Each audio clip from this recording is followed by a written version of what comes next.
제2차 세계대전이 끝난 지 80년이 넘었으며 이는 인류 역사상 가장 많은 희생자를 낸 마지막 세계적 전쟁이었습니다. 사망자는 약 7천만에서 8,500만 명에 달했습니다. 그 이후로 전 세계 수많은 나라들이 조약을 맺고 동맹을 결성하며 역사가 반복되지 않도록 필요하다고 생각하는 모든 조치를 취해왔습니다.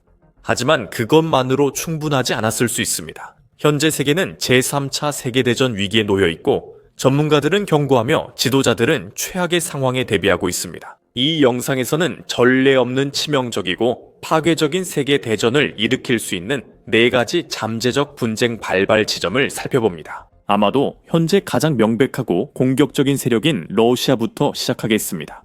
전 세계 주요 군사 강국들 중에서 역사적으로 러시아가 제3차 세계대전을 촉발하거나 시작할 가능성이 가장 높아 보였습니다. 특히 현 대통령인 블라디미르 푸틴 아래에서 그렇습니다.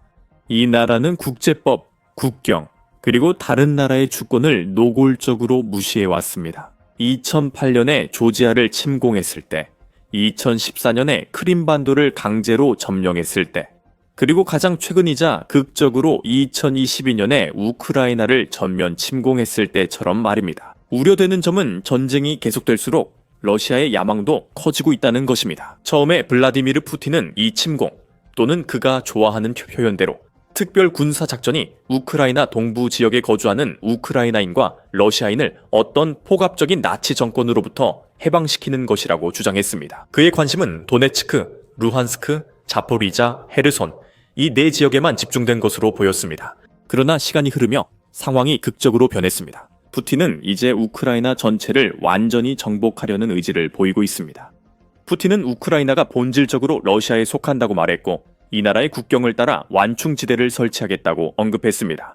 그리고 아마도 현재 정부가 끝나고 우크라이나의 현 대통령인 블라디미르 젤렌스키가 크렘린의 꼭두각시로 교체되어 앞으로 수년간 푸틴의 명령을 따르길 바라고 있을 것입니다. 게다가 지금까지 서방 국가들이 러시아와 우크라이나 사이에 어떤 형태로든 평화협정을 중재하려는 모든 시도는 실패로 돌아갔습니다. 또한 미국 대통령 도널드 트럼프의 최근 시도는 큰 역효과를 불러올 수 있습니다. 11월에 트럼프는 우크라이나 전쟁을 끝내기 위해 고안된 28개 조항의 평화 계획을 공개했습니다. 이 계획은 우크라이나가 러시아의 많은 영토를 양도하고 군사 작전을 줄이도록 요구했습니다. 또한 이 계획에는 우크라이나가 앞으로 나토 동맹에 가입하는 가능성을 차단하는 내용도 포함되어 있습니다.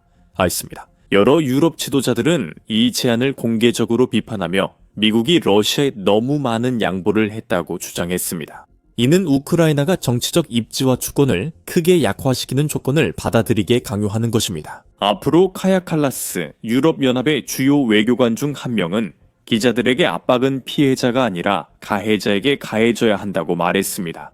유럽 관계자들도 이후 이 합의에 전혀 예상치 못했다는 반응을 보였습니다. 이 대륙의 지도자들은 초안 작성 과정에서 대부분 배제되었으며 폴리티코의 외교 담당 기자 펠리시아 슈워츠는 이것이 러시아의 의견이 반영된 미국의 문서라고 언급했습니다. 하지만 이런 평화협정에서 가장 큰 우려는 만약 성공한다면 유럽이 우려하는 선례를 남길 수 있다는 점입니다.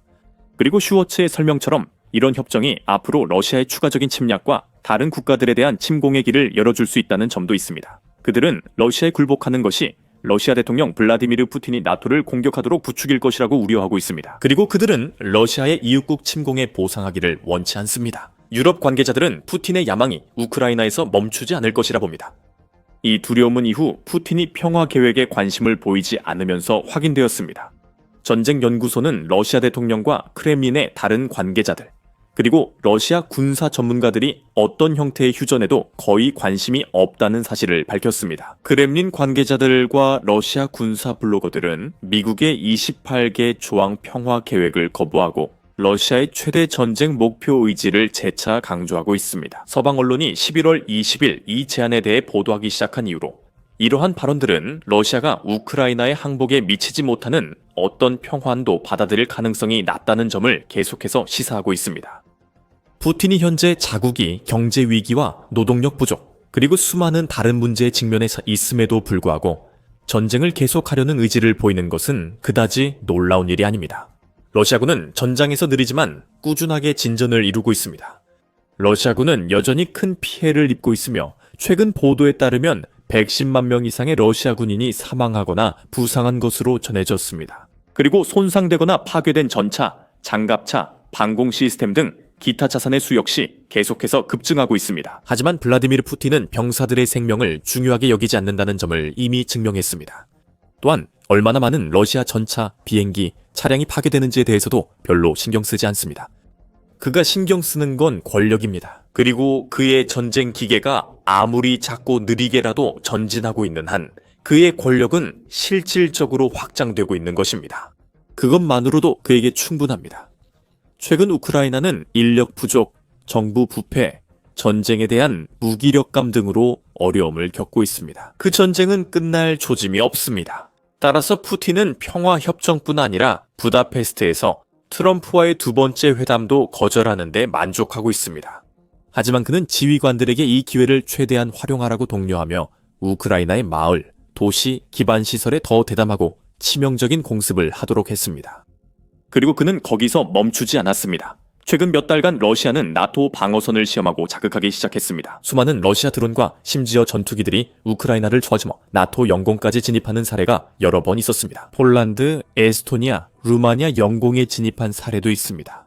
이에 대해 폴란드의 총리는 자국이 제2차 세계대전 이후 가장 전면적인 충돌에 가까워졌다고 경고했습니다. 한편 나토 성명에서는 러시아의 무책임한 행동이 점점 더 확산되고 있으며 이러한 행동이 긴장을 고조시키고 오판의 위험을 높이며 생명을 위협한다고 지적했습니다. 나토 동부 전선에 위치한 라트비아, 리투아니아, 폴란드, 에스토니아, 핀란드 등 여러 국가들은 모두 국경 방어를 강화하기 위한 예방 조치를 취하고 있습니다. 이 5나라 모두 최근에 지뢰 금지 조약에서 탈퇴했으며 이는 명백히 국경의 지뢰와 기타 방어 시설을 설치해 침공 세력이 접근하기 어렵게 만들려는 의도로 보입니다. 앞으로 몇 달 또는 몇 년 안에 이들 국가, 특히 발트 3국, 이 크렘린의 다음 표적이 될 수 있다는 두려움이 분명히 커지고 있습니다. 하지만 러시아는 더 크고 넓은 야망을 가질 수도 있습니다. 러시아는 최근 3,400마일 이상 떨어진 표적을 타격할 수 있는 신형 극초음속 미사일의 생산을 대폭 늘렸습니다. 이로 인해 유럽 전역과 미국 서부까지 그들의 사정권에 들어가게 됩니다. 게다가 러시아는 최근 들어 무기고에 추가된 가장 우려스러운 무기 중 하나의 시험 발사에도 성공했습니다. 보르베스니크 핵추진 순항 미사일, 일명 날아다니는 체르노빌로도 알려져 있습니다. 이 미사일은 사실상 무제한 사거리를 자랑한다고 알려져 있을 뿐만 아니라 그 설계 자체가 매우 위험해서 대규모 핵 재앙의 위험성을 높이고 있습니다. 이 무기가 우크라이나, 발트해 국가 등 표적 국가에 발사되면 피해 규모는 아무도 알 수 없습니다. 그리고 블라디미르 푸틴은 이미 이 무기가 러시아의 세계 최고 수준의 핵무기를 갖게 해줬다고 자랑해왔습니다. 이런 명확한 긴장 고조 신호로 러시아의 나토 국가 공격 위험이 그 어느 때보다 커진 듯합니다. 그리고 북대서양 조약제 5조에 따라 나토 회원국에 대한 어떠한 공격도 전체 동맹에 대한 공격으로 간주됩니다. 32개 모든 회원국이 대응할 의무가 있습니다. 30이 개국 대 1이라는 싸움, 이 매우 불공평하게 들릴 수 있지만 러시아는 여전히 그 길에 있는 어떤 나라에도 막대한 피해를 입힐 잠재력을 가지고 있습니다. 그리고 러시아는 북한, 이란, 심지어 중국과 같은 동맹국들에게도 이 세계적인 전쟁에 동참해달라고 요청할 수 있습니다.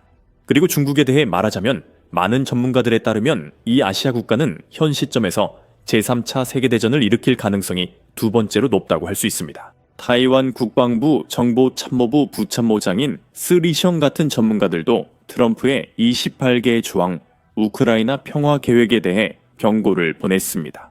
바르샤바 안보 포럼에서 이 계획을 비판한 부참모장은 러시아의 침략이 확대되는 것을 허용한다면 중국이 그 기회를 이용해 타이완에서 자체적인 공격을 시작할 수 있다고 경고했습니다.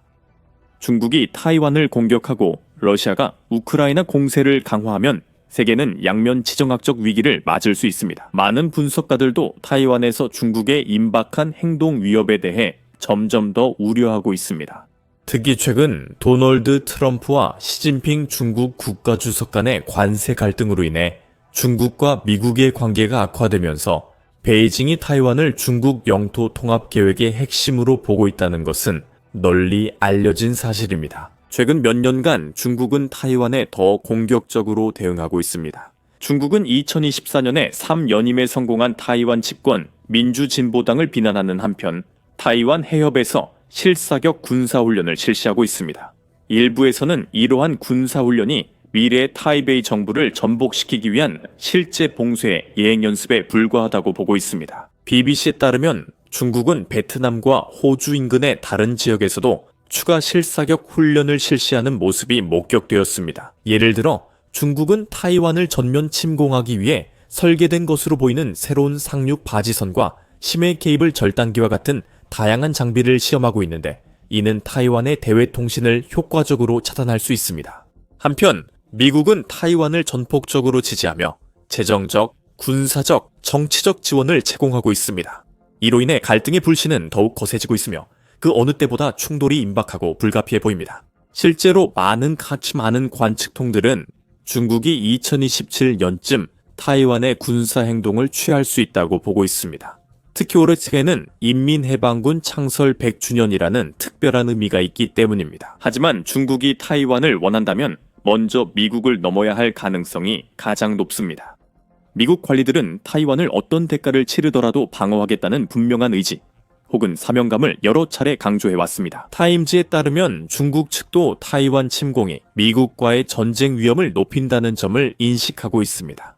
하지만 이로만으로는 중국을 억제하기 충분하지 않으며 중국은 이미 이에 대비한 조치를 취하고 있습니다. 예를 들어 중국은 세계 최대 해군을 보유하고 다른 군사 부문도 강화하려 노력하고 있습니다. 중국은 스스로를 방어하고 잠재적으로 적들에게 큰 피해를 줄 수 있는 새로운 미사일과 기타 기술에 투자하고 있습니다. 중국은 이미 약 600기의 핵탄두를 보유하고 있지만 핵무기 보유량을 더 늘릴 계획도 세우고 있습니다. 이로 인해 미국은 훨씬 더 위험한 산세 옵션어 위험한 상황에 처하게 될 것이라고 영국 왕립합동군사연구소의 신 하프 카오슐 박사는 지적했습니다. 이로 인해 미국은 상황이 더욱 복잡해질 것입니다. 왜냐하면 이론적으로 미국보다 더 많은 핵무기를 보유한 중국, 러시아 동맹과 맞서게 될 가능성이 있기 때문입니다. 하지만 중국이 잠재적으로 제3차 세계대전을 일으키기 전에 또 다른 훨씬 더 불안정한 아시아 국가가 먼저 그 위험에 처할 수 있습니다. 북한. 지금까지 언급된 주요 군사 강국들과 비교하면 규모는 작지만 북한은 여전히 핵 보유국이며 최근 몇 년간 군사 능력을 강화하기 위해 끊임없이 노력해왔습니다. 수많은 순항 미사일과 탄도 미사일을 개발하고 시험해왔죠. 많은 미사일 설계가 결함이 있는 것으로 여겨지지만 일부는 장거리 비행이 가능해 전 세계 여러 나라가 평양의 사정권에 들어갈 수 있습니다. 그리고 한반도 남쪽에서는 전면전 가능성에 대한 우려가 점점 커지고 있습니다. 예를 들어 대한민국 대통령 이재민은 최근 한반도가 매우 위험한 상황에 처해 있다고 인정했습니다. 전쟁이 언제든 현실적으로 발발할 수 있습니다. 이 대통령은 북한이 지금까지 상황을 진정시키고 연락을 취하려는 서울의 전화에 응답하지 않고 있다고 언급했습니다. 북한은 또한 군사 경계선에 철조망을 설치했댔는데 이는 한국 전쟁 이후로 볼 수 없었던 행동입니다. 여러 차례 남한 영토를 침범했고 로이터 통신도 이를 언급했습니다. 올해 북한 군인들의 국경 침범이 10회 넘게 발생했고 일부는 남한 군인들이 절차에 따라 경고 사격을 하게 했습니다.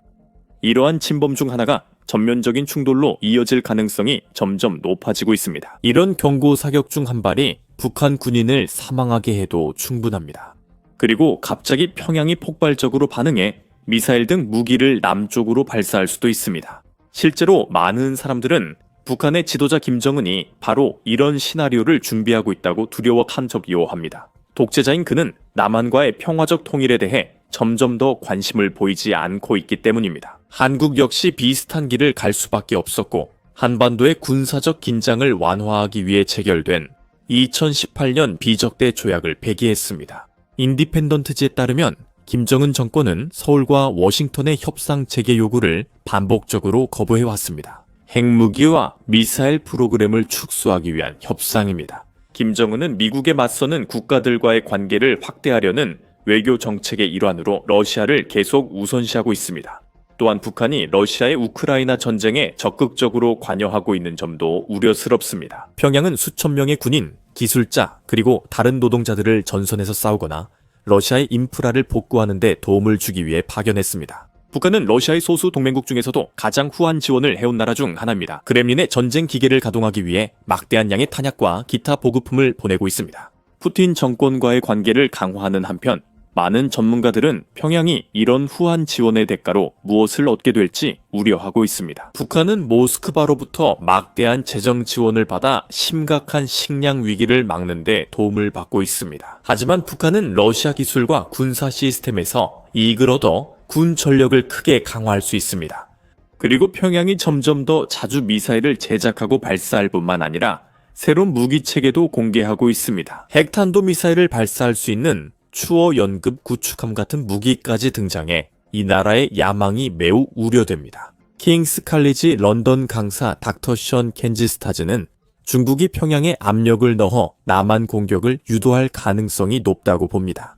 이로써 미국과의 새로운 전선이 열리고 중국은 대만 점령이 더 쉬워질 것입니다. 하지만 다음 세계대전이 아시아에서 시작되지 않을 수도 있습니다. 많은 전문가들이 지목한 네 번째이자 마지막 잠재적 분쟁 발생지는 중동입니다. 이 지역은 최근 몇 년간 엄청난 분쟁과 유혈 사태를 겪어왔습니다. 그것이 이란이든 이라크이든 가자지구이든 예멘이든 혹은 다른 곳이든 상관없습니다. 도널드 트럼프 대통령은 이스라엘과 하마스 간의 평화협정을 중재하는 데 일조했으며 10월에는 중동의 새로운 시대가 열렸다고 역사적인 선언을 하기도 했습니다. 그 이후로 양측은 계속해서 서로를 공격하고 있습니다. 한편 미국이 지난 6월 이란의 핵시설을 여러 차례 공습했음에도 불구하고 이란의 급속히 성장하는 핵 프로그램이 제기하는 위협은 사라지지 않았습니다. 당시 트럼프는 이란의 핵 능력이 거의 완전히 제거됐다고 주장했지만 그 주장은 곧바로 반박당했습니다. 그리고 최근 보도에 따르면 이란은 약 100만 40kg에 달하는 고농축 우라늄을 보유하고 있는 것으로 알려졌습니다. 케임브리지 대학교 실존적 위험 연구센터의 연구원인 폴 잉그램은 전문가 커뮤니티 대부분이 이렇게 믿고 있다고 언급했습니다. 이란인은 폭격전 440kg을 이미 안전한 곳으로 옮겼다고 합니다. 그리고 폭격 자체로는 그 시설들을 파괴하지 못했을 것이고 단지 접근하기 어렵게 만들었을 뿐일 것입니다. 이 모든 것이 결국 그들의 능력이 약간 저하된 상당히 위험한 상황으로 이어진다는 뜻입니다. 하지만 이란의 핵무장 유인은 더욱 커졌습니다. 잉그램은 이란이 점점 더 궁지에 몰리고 있다고 느끼며 그로 인해 공격적으로 반응할 가능성이 높다고 덧붙였습니다. 이란의 다른 전략적 억지력인 레바논 헤즈볼라와 가자지구 하마스 등 대리 집단들이 이스라엘에 의해 크게 타격을 입었기 때문입니다. 그 결과 테헤란에서 핵 억지력 개발 움직임이 크게 늘었을 것입니다. 서식스 대학교의 동료 교수인 앤디 스털링도 이란, 북한, 러시아와 같은 국가가 머지않은 미래에 핵무기를 배치할 가능성에 대해 경고한 바 있습니다. 우리는 수십 년간 핵 위협 속에 살아왔으며 언젠가 운도 끝날 것입니다. 전반적으로 전 세계 정치 상황은 점점 더 암울해 보이며 여러 징후들은 3차 세계대전이 가능성에서 현실로 바뀌고 있음을 시사합니다. 날이 갈수록 남은 질문은 단 하나, 어디서 그리고 어떻게 시작될 것인가, 그리고 어떻게 끝날 것인가 입니다. 지금 러시아와 나토 사이에 고조되는 긴장에 대해 더 알고 싶으시다면 이 영상을 참고하세요. 이 영상에서는 최근 나토가 블라디미르 푸틴의 핵 위협을 어떻게 무력화시키며 크렘린의 자신감에 치명타를 가했는지 다루고 있습니다. 이 영상을 통해 그 방법에 대한 우려를 확인해 보세요. 러시아와 중국이 앞으로 몇 년 안에 나토와 대만을 공동으로 공격하기 위해 협력할 계획을 세우고 있을지도 모른다는 우려가 있습니다. 그리고 마지막으로 저희 채널을 구독하셔서 전 세계 군사 관련 최신 속보를 빠르게 받아보시기 바랍니다.